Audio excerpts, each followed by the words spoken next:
Welcome back sa Buhok Gaming Channel. So guys, gusto nyo maglaro ng play to earn, gusto nyo pumasok sa cryptocurrency, unang-una, paano ba tayo magkakaroon ng cold wallet? So don't worry, in this episode, step-by-step guide ang bibigay ko sa inyo. So wag na natin patagalin yan. So ako mismo guys, dito sa Buhok Gaming Channel, ang ginagamit kong cold wallet, walang iba kung hindi MetaMask wallet. No? So marami kasing klase ng cold wallet, pero kadalasan sa mga play to earn or almost majority sa mga play to earn, 90% siguro MetaMask yung ginagamit natin. No? Pero yes, marami namang alternate for this one. Pero in this content, MetaMask yung gagamitin nating example. No? So, itong MetaMask nga pala, kahit sa PC or sa mobile device, pwede nyong gamitin to. Actually, sa mobile device, parang napakadali niyang i-set up. No? Pero pag PC ang gagamitin nyo, click nyo lang tong, for example, nasa Google tayo, sinearch ko lang MetaMask.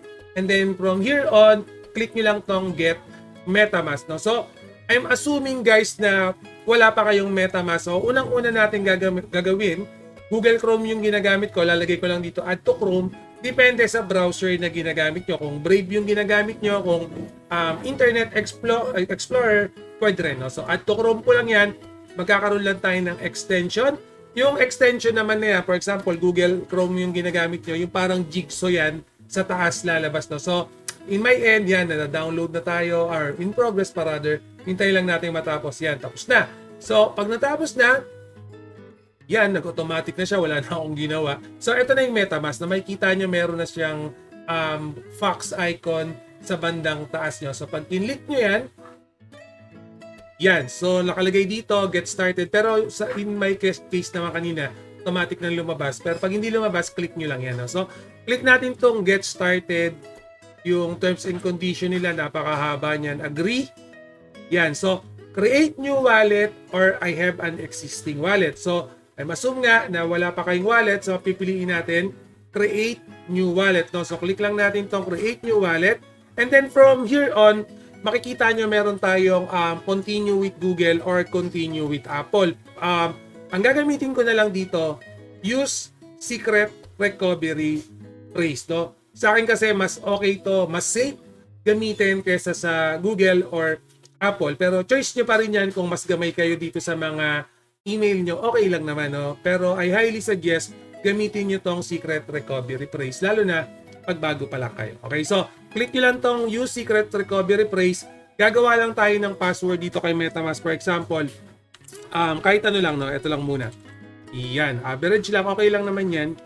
Gawa lang tayo saglit ng password. And then, ano to? If I forgot password, MetaMask can reset it. Okay lang yan. Click natin and then create password. No? Secure your wallet. Get started. Yan.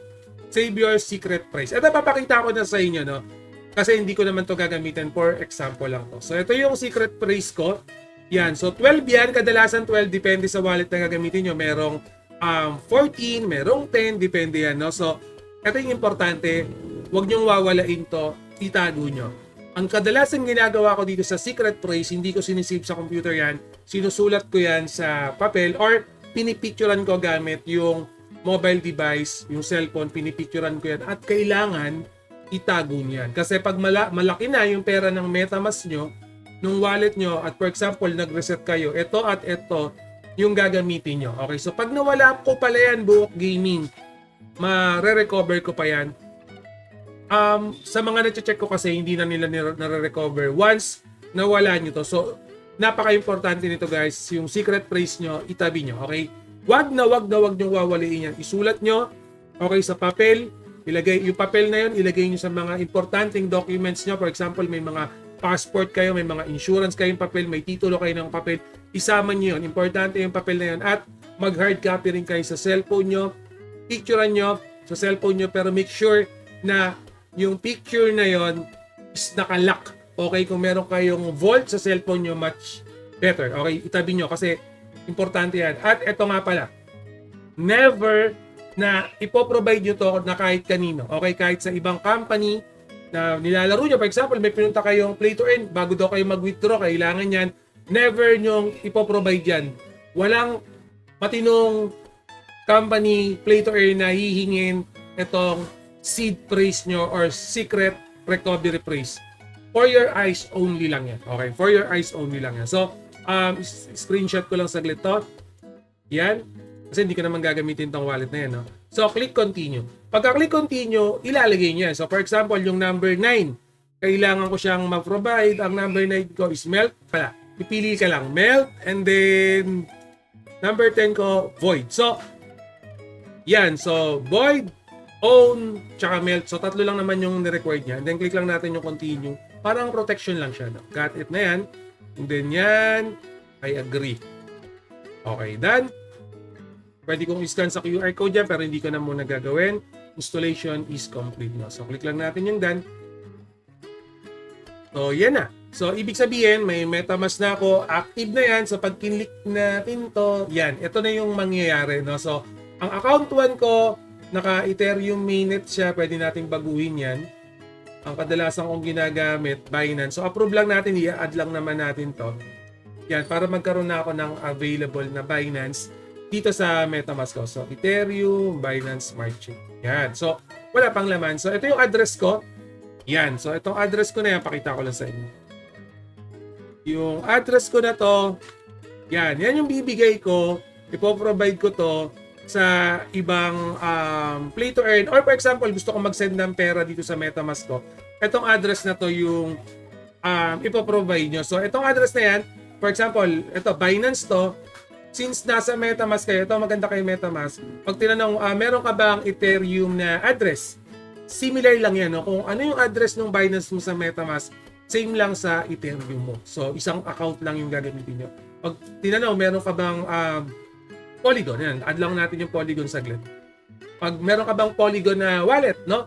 Yes, meron ako. Same pa rin. Yan lang yung po-provide nyo. Ayan yung advantage ni MetaMask. Okay, multi-chain si MetaMask. So, ibig sabihin kahit naka Ethereum, naka Polygon, naka yan to, mga nandiyan, Avalanche, meron niya kay MetaMask isang wallet address lang yung paggagamitan niyo. Okay, pero for example, ito pala, for example, naka Binance ka, no? So, ito yung address ko rin, same lang, pero pinadala niya sa Ethereum yung pera mo. Okay? So, ibig sabihin, para malaman mo kung pumasok sa Ethereum yung perang pinadala sa'yo, doon naman magkakaiba, no? So, Ethereum kasi, Etherscan yung ginagamit nila or Etherscan.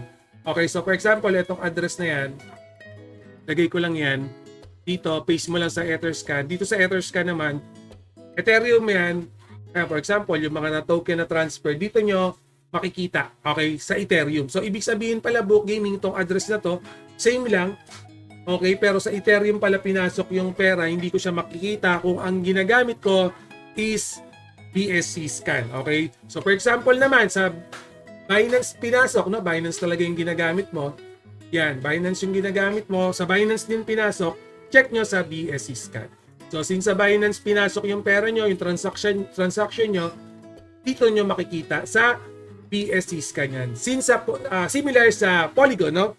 Sa Polygon naman pinasok, sa Polydex yata, o Polygon scan nyo naman, isa-search. No, so depende sa network, may kanya-kanya silang pang-search. So, ang tanong na lang, pasok mo yung pera ko sa Ethereum, yung crypto ko sa Ethereum, tanong nyo kung sa crypto or sa network pinasok, no, kung sa Binance ba, sa Ethereum ba, sa Polygon, sa Base Mainnet, okay, sa Avalanche, tanong nyo para pag mag-verify kayo, dito double check nyo lang. So, mas madali talaga siya, hindi kayo mahihirapan. Alright?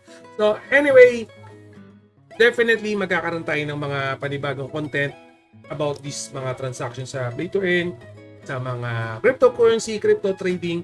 Don't worry, dito sa Book Gaming channel, I got you covered. And guys, always remember, Book Gaming loves you all. See you again in my next video. Salamat.